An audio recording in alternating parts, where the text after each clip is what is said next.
అన్యోన్ guys, ఈ reel మొత్తం observe చేస్తే నా ఫేస్లో కొంచెం కోపం ఉంటుంది. అది ఎందుకో నేను చెప్తాను. సో ఆ రోజు మా ప్లాన్ ఏంటంటే ఏలూరు వెళ్ళి జూడియోకి వెళ్ళాలని చెప్పి, కానీ మా తమ్ముడు మధ్యలో ట్రెండ్స్కి వెళ్దామని చెప్పాడు. వాడికి ఇక్కడ కలెక్షన్ అస్సలు నచ్చలేదంట. సో ఇంకా మేము రిటర్న్ అయిపోదాం అనే టైంకి పక్కనే సౌత్ ఇండియాకి వెళ్దాం, ఎలాగో మమ్మీ డాడీ వాళ్ళకి బట్టలు తీసుకుందాం అనుకుంటున్నాం కదా అని చెప్పి అన్నాడు.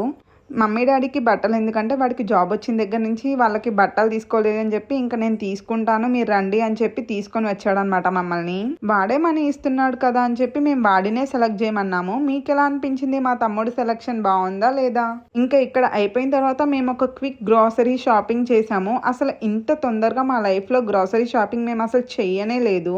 సో నేను కోపంగా ఎందుకు ఉన్నానంటే ముందు రోజు చేయాల్సిన ప్లాన్ మళ్ళీ నెక్స్ట్ రోజుకి పోస్ట్ పోన్ చేశారు. సో 2 రోజులు రెడీ అవ్వాల్సి వచ్చిందని చెప్పి నాకు చాలా కోపం వచ్చిందనమాట.